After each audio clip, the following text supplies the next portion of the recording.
Your purpose, your God-sized dream, this calling that He's placed in your heart is so important that we can't allow distractions to stop us. For a moment, those distractions may seem a relief. They may make us feel good. And they may even make us feel like we've gotten something done or been productive. But in the long scheme of things, your work is so important that we need to identify and avoid.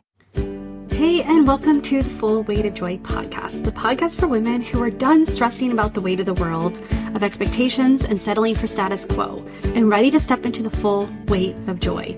Joy in the journey, whether up or down, joy through the life's challenges, and joy in loving your life right where you are, even though sometimes we feel like chucking it all and moving to Bali. It's for women who are ready to step into who God called them to be. He chose you to be in this world. He created you for a specific purpose. God called us to be the light on a hill, and by embracing who you are and whose you are, you can stand on that hill and shine. The best part, when you're standing next to another woman who's also on the journey, the world gets brighter. My name is Tammy. I am your host and a master certified life coach and a trained therapist. For over a decade, I've been helping women do just that. Step into who they're called to be and shine. Are you ready, friend, to start your journey? Let's do this. Do you ever find something that you want, that you know you want to do it, you want the result, you want the end goal, you want the outcome, you want the rewards from something, and then find that you are distracted? That's what I'm going to talk about today, because distraction is such a huge issue right now. It's so easy. We have distractions everywhere. And I wanted to talk about what distractions truly are and what we can do to combat them. Because let's face it, ladies, it works in the devil's favor when we're distracted. We have important work to do. We have important, and I'm talking like earth-shaping work to do, whether it's raising a child who is hopefully going to be a contributing adults and a healthy adult and a impactful adult. If it is starting a business or a ministry that is going to impact the lives of others around you, or if it's even in the workplace. But in the church, there's so many reasons and things I could list. We have important work to do. And one of the easiest pitfalls, sorry, there's a fly flying around. One of the easiest pitfalls we fall into is distraction. And so I wanted to talk about it because I know that for myself, it is so easy I get distracted easily. It is, and it's not about being bored. It's not even about doing hard things that I don't want to do, because typically I'm stopping myself from doing the things that I actually want to do. And yet I still find myself distracted. So let's talk about what distraction is first.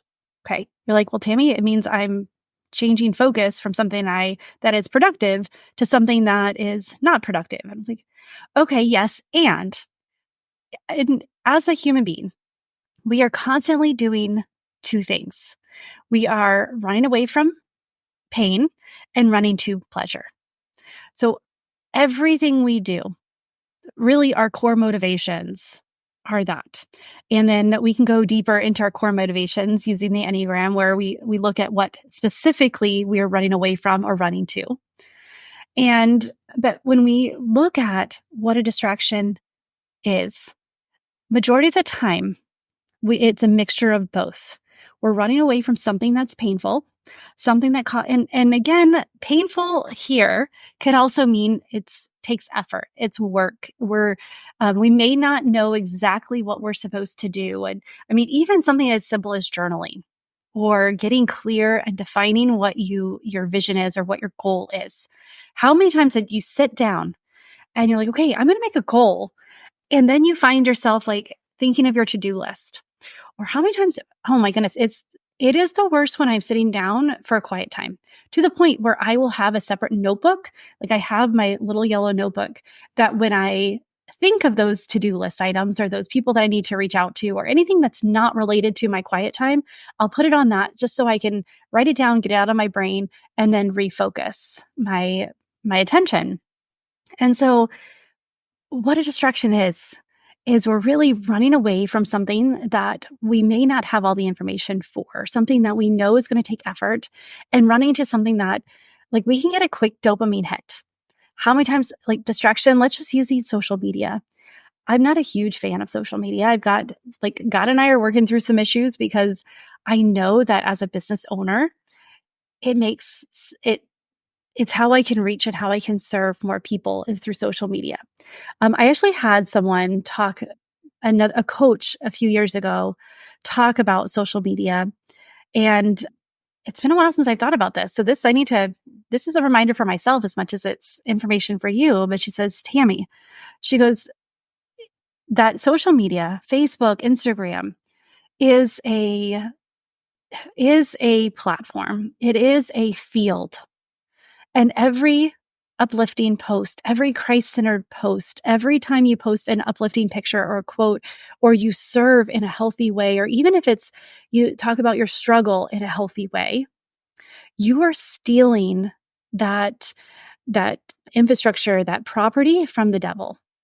So that shifted because she's all over social media. And so when she's like, as soon as I realized that it is all about stealing that infrastructure, stealing that property, that space from the devil, she goes, I started enjoying social media more. I wanted to put uplifting things because I wanted when people scroll, people get distracted, they can see, like maybe they'll see just one thing showing that they're worthy or that they're capable or that they're loved and they can connect. And so that's one area, and I'm getting a little bit off topic. So I'll go back to my distractions. See, even this, I get distracted, right? And in this, it's not a bad distraction, but it's also not the primary focus. And so we're running away from pain, from work, from doing something we perceive as hard. And one thing that I want to remind you is remember that our brains don't know the difference between physical pain and emotional pain. It can't tell the difference between an emotional issue and a actual physical, like an emotional threat and a physical threat. So when we're running away from pain, majority of the time, it's actually an emotional threat that we are experiencing, but we react in a physical way. In shifting our attention, we go to social media, we go to, whatever our busy work is. Doing laundry, washing dishes is important. However, does it need to be done right now? Or are you being distracted because that blog post you need to write, or that letter to a friend, or that text, or that phone call you need to make, there's a perceived threat there. So our brains don't know the difference. So we treat everything like it's a physical threat and it's a saber-toothed tiger, and it's going to kill us. It's going to physically harm us. And so we have to understand that distractions feed into that. So we get to get curious. We get to ask ourselves, so what is distracting me? Like, what is it that I'm using as a distraction? When we understand that, it's like, okay, does it feel good? Or is it because is it something that also helps me run away from pain? Social media, it gives us dopamine hits. So we're not only running away from that emotional threat, but that we perceive, we're also running to something that gives us dopamine, something that makes us feel good.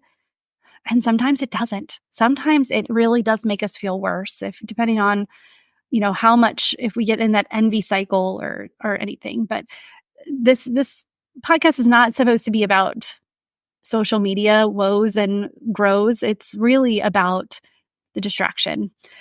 But understanding what's distracting us, like what are we using as distraction? Also, like what are you avoiding? Is it a phone call?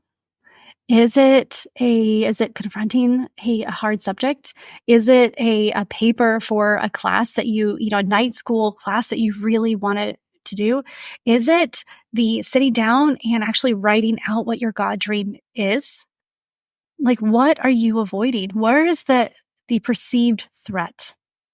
For me, it's a lot of times it's just that creative work that I want to do, but I know like I've a book coming out in October, and it was talking about my story about going back to the death of my husband. And I knew that when I started writing there, I had to get into my feels in order to write it well. I knew that though it was it's just one chapter in a book, in a collaborative book, that if I wasn't in that moment, I wouldn't be able to write it the way that I knew it needed to be written, the way I wanted it to be written. And so I distracted myself multiple times. I would anything. I mean, like I said, dishes, laundry. All of a sudden, a bathroom needed to be cleaned, or there's something else I need to plan. I distracted myself to the point where it's like, okay, Tammy, today is the day. It is due by midnight tonight. If you don't sit down and continue, because I did a little bit of the work beforehand, but I had to sit down and I had to go through it and write the cohesive chapter and write it in the format that they wanted it in. But I had to look about like, what was I avoiding? I was avoiding those initial grief emotions. And if you've experienced grief before, like deep grief, you know what I'm talking about. You know how those emotions, and there's times that you're sent back and it grips you. And I knew that's what I was distracting myself from. So once I identified it and I was able to say, okay, this chapter, being a published author is something that I want. I am not physically any kind of physical threat to do this. What you are being distracted from, what you are avoiding, are you in any kind of physical threat from? Now there might be something like if maybe it's running, maybe it's you like running a 5K or running a mile or, starting a workout routine. Yeah, that physically hurts, but it's still not going to kill you. Like it's still not going to hurt you to the point that you're just done. Right. So what are you avoiding and why? What about it are you running from? When I got clear that those emotions that I needed to feel, I created a space to get into the emotions. And then I created the experience for after I was done. I wanted to not sit in those emotions. I wanted to do something fun. I wanted to celebrate my growth and my healing. And I wanted to laugh. I didn't want to stay in those deep grief emotions from those early days. But if I wouldn't have asked myself what I was running from, I would have just continued to be distracted. There's so many things that I get so frustrated with because I distract myself to the point I'm like, Tam, why didn't you just do it? You want this. And then I will see other people doing what I want or what God shared with me. And though I don't get jealous of that or feel like, okay, they've done it, so I can't do it. Like I've moved past that. And if that's something that you feel, like contact me so we can talk because I want to switch that because if someone else is doing it, it means that like it's important enough that God sent multiple people on the same mission and you're going to be doing it slightly different. So just because your purpose sounds or looks or is similar to someone else's doesn't mean that it's wrong or that it's not needed or that it gives you a buy and you don't have to dive into it and be obedient. Use it as evidence that it's needed so much. It's that God sent multiple people to do it. And know that this world is so full of people who need help that and just like you'll listen to one podcast over another, or you listen to read one person's writings over another, or you mesh with one pastor over a different, like sometimes the same message hits differently with someone else. It's okay. Your purpose, your God-sized dream, this calling that he's placed in your heart is so important that we can't allow distractions to stop us. For a moment, those distractions may seem a relief. They may make us feel good. And they may even make us feel like we've gotten something done or been productive. But in the the long scheme of things, your work is so important that we need to identify and avoid distractions and put them in the place. And and one way to do this is by celebrating, is by looking at and defining what you enjoy.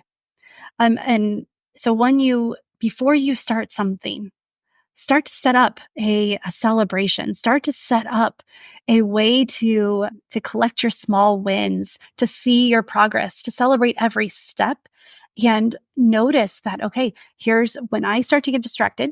What are your common distractions? Mine is solitaire. I have solitaire on my phone, which I actually recently deleted because I found myself like, let me just think about this. And I would go and just play solitaire. And then all of a sudden 15 minutes would go by and I wouldn't be able, and I was distracted. And I was like, the thing that I need to do takes 5 minutes. Why am I distracted for 15? So identify what is distract. What are your typical distractions? Is it Instagram? Is it Facebook? Is it dishes? I wish that mine was more towards cleaning. It would really benefit me and my house well if that was my distraction. That would benefit me. My sister, that's what hers is. She gets busy and she's like, oh, I just need to clean the house. That relaxes me. I wish that I had that gene. But what are your common distractions? Now, let's talk about what you can do in order to set yourself up for success here. Because distractions are going to happen. And the thing is we need to identify them and we need to thwart them. We need to change course and we need to get back focused on the task at hand faster and faster and faster and not allow this distraction to stop us from our important work. One is define the work. You don't need to work all day, every day on this thing, whatever it is. Our brains work in 90-minute chunks. That's ideal. And even then you can break that into 30-minute chunks. And then you need to have a rest. Rest is the partner with productivity, not the opposite. They need to partner together. And I've said it before, it's like when you work with your hands, you rest with your mind. When you work with your mind, you rest with your hands. And so build in this partnership. So taking the book, for instance, knowing that I need to sit down and I need to work with my mind, to work with my feels and write. After I was done, I had a walk planned. We happened to be at the beach. It was a little cooler because it was earlier in the year. So I planned to go with the family and walk on the beach. So I looked forward to that. I was like, okay, as soon as I'm done, that's where I get to do.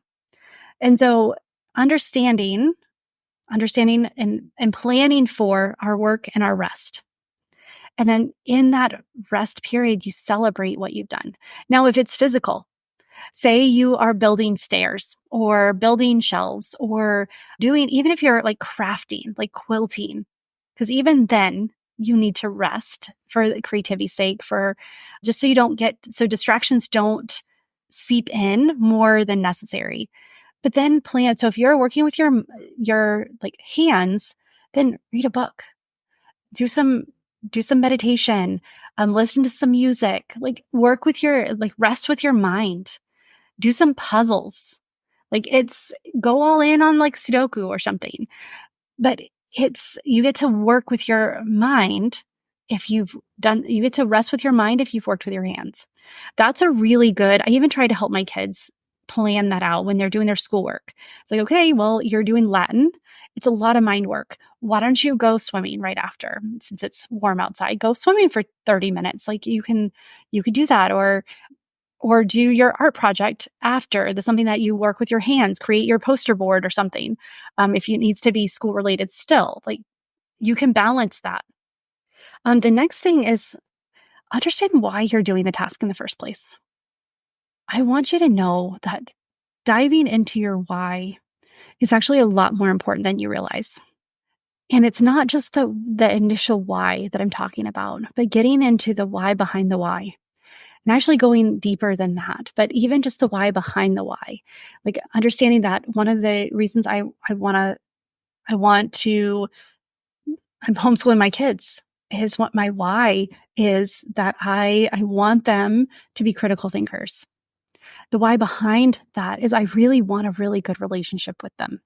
And so I know that being able to spend time with them to see their strengths and help them hone in and understand their weaknesses and how to account for them and how to lean into their strengths so their weaknesses don't hold them back. That is more of the why behind the why. And so when I think about the hard things that I need to do when it comes to homeschooling, I don't just think about them becoming critical thinkers. I think about the relationship that I'm building with them. And that gets me motivated. That gets me undistracted. And so, when you understand your why, and I want to encourage you to actually write it down and read it every day. Write it every day. If it's not like pages long, but the more we write it, the more it's imprinted in our hearts and in our souls. And so when you're trying to fight distraction, when you get clear and you write down your why behind your why, what's one level deeper than what's obvious? That's where this magic starts to happen, where you start to feel the connection to it. So the next is create a not to-do list. Solitaire. When I have that on my list now of things that if I do need a break, if I need to rest, if I'm doing the work and I really I'm just at a point where I need a shift to help my creative juices flowing, then my not to do list includes solitaire, whether it's on my phone or with a deck of cards. I'm not going to start doing that because I know that as soon as I start doing that, I fall into that pattern of distraction. And it's easy to just say, well, just one more hand. So what is on your not to do list? And a little bit more about that, like the identify tasks and activities that tend to distract you and add little value. So it could be something that's still a productive, quote unquote productive task, but if it has no value, if it doesn't get you closer to your goals, it doesn't get you closer to the outcome that you're looking for or the desired results, then write it down as something that you're not going to do. And remind yourself that by avoiding these, you're also avoiding distraction. So you can stay focused. So write a not to-do list. This is also great for building boundaries and for listing your priorities and your values. It's my value is, faith and family. So one thing I'm not going to do is if it puts a strain on either of those, it's going on my not to-do list. So even when I look at teaching or speaking gigs, if it goes against my faith, or if it goes against and brings strain to my family, it's an easy no. It's on my not to do list. Another thing is those purposeful and meaningful activities. Schedule them. Get them on your calendar. Another coach friend, she says, plan, prioritize, and protect. Get it on your calendar, prioritize it. Don't let it slip. And then protect it. Protect it with your life because you know that is what's going to help you move the needle. It's going to help you have the relationship. It's going to help you get to that goal that you want. And what common distractions are around it? Account for those and even give yourself a little time to be distracted. Plan that in because I haven't met anyone who is distraction free. Even if I'm really loving and diving into my focus time, which is one reason why I do have specific focus time because I know that there's a start and stop time. So in that 90-minute window, I am committed to myself to not get distracted. And when I do, I just shift back. I just re-engage. I go back to here's my why, just go for it. But you get to schedule purposeful activities. The things that mean the most to you. And this is also the fun activities. One thing that I want to do with my family, this is one area, I have my son who is driving. He has a job now. So he is gone in the evenings a couple of times a week for his job. Kyle, he started his business and he is doing well and it takes him away. And it's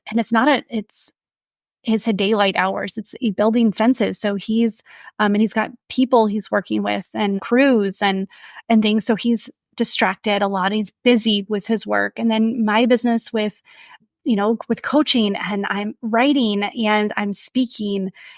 So I have a lot going on. And then my daughter with her art and her writing and different things that she's doing. Like we are four very busy people. And for being under the same roof consistently and being together a lot, we haven't spent a lot of quality time together. So one of the things that I talked to Kyle about doing, and I can't wait to share it with the kids when they get back from camp, which by the time this airs, they will be back from camp and they will know this. But once a week, I want to have a celebration night evening where we will do something. It doesn't always have to be like going out somewhere, but we will do game night but that we're going to celebrate our small wins for the week. We each will bring the good things and we will just take some time and celebrate. And so this purposeful activity, it will bring us closer as a family. It will help me understand what the kids see as important, and their wins will give me insight to what their motivations are and how I can support them. Like what do they define success as? And I'm excited because, some days like we can play darts or we can go get ice cream, or sometimes we'll go out to eat. Sometimes we'll go on a walk. We'll go to the skate park because my kids love to go to the skate park and they love when I sit and watch them.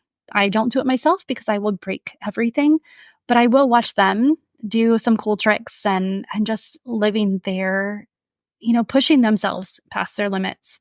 And so that's schedule purposeful activities. So it's not just about scheduling something to do, schedule some celebration in there.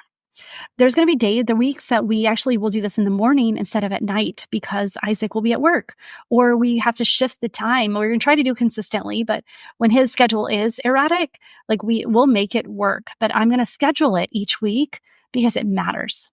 That's purposeful. This will help me connect with them, each of them, and connect with each other.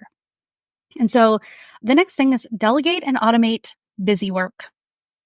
When there's tasks, like this is something that I have started giving the kids more of the busy work. Like they do fold the laundry, they will wash the dishes, they clean up the kitchen. And I explain to them, like, by you doing this, it allows me to do XYZ, which then allows us to go on a vacation or go hiking or go do something that they want to do. Like by you guys stepping in and taking some of this busy work, these things that need to be done, but doesn't really need to be done by me. It enables me to have more free time to do things that they want to do, to take them to the skate park, like I mentioned earlier. And so I can sit and watch them. So I'm not distracted by work because I had the time to do it. So how can you delegate? I mean, even I have a friend who she sends her all the laundry off every week. She had hired a laundry service and that freed up hours of her time. She has 5 kids with one more on the way. So she has 6 kids and that's a lot of laundry. And by her delegating that and automate, like they come pick it up and they bring it a couple of days later and they will, that has freed her up to do more meaningful, purposeful work. So where can you automate? If this means like getting meal prep kits or doing a meal prep day, automate that to where every Sunday you cut all your vegetables for the week. You can find ways to automate and to simplify and to chunk your time so that way, or just delegate it. If you know that your kids can cut vegetables, have them do it. It's good for them and it's good for you. If your husband grills, have him grill. I have another friend who I love this idea. They cook all of their meat for the week on the grill on Sundays. Then they reheat it throughout the week. They'll turn it into, if they have chicken, they'll have grilled chicken the first day, grilled chicken salads the next day, turn it into chicken tacos. But by doing it all at one time, it makes it so she has more time later on. So there's ways to automate and to delegate this busy work.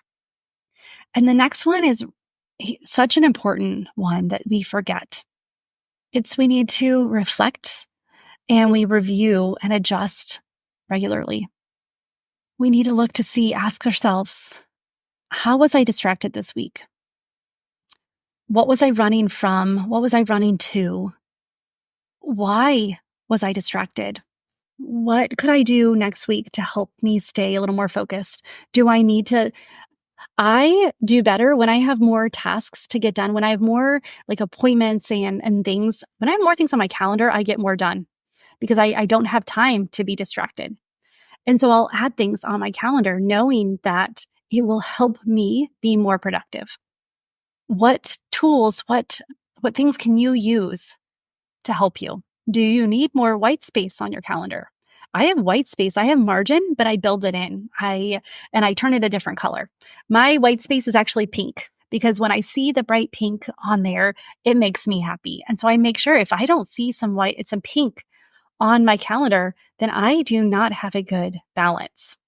The kid stuff is yellow. So a good, if I see a lot of yellow or not enough yellow, I look to see, okay, what do I need to do in order to automate so I can spend more time because I have yellow tasks or yellow appointments or kids appointments.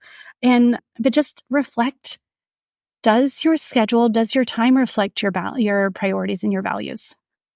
And if it doesn't, don't be hard on yourself. Take a moment and shift it. How could the next week reflect your values and what's important to you and your priorities more? All right. Well, I did not expect that this episode was going to be as long. I actually expected it to be a much shorter episode, but I'm glad that you're still with me. I'm glad that you have, and I want to encourage you to take a look at what's distracting you. Your work is too important to give into distractions. Distractions are a normal thing. The faster you identify them and shift back to what's important to you, the less they'll impact you. The less that you're going to feel guilty or shameful because you're not being aligned, you're not being obedient to what God's called you to do. So take a look at your calendar, take a look at your day, like how you used your day, and identify your distractions and what can you do in order to remove as much of them as possible or to shorten your distractions. All right, friend, I cannot wait to talk with you. I've got a couple workshops coming up. I would love for you to join our Facebook group.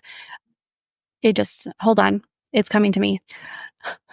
Divine Destiny, living a purpose-aligned life. I don't know why. Every time I say that, my mind, every time I'm like, oh, the Facebook, all of a sudden my brain goes blank and I have to search for that name.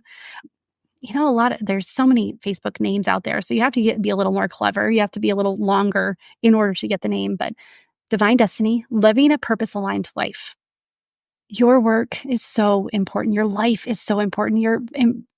Your calling is so important that God said the world needs you.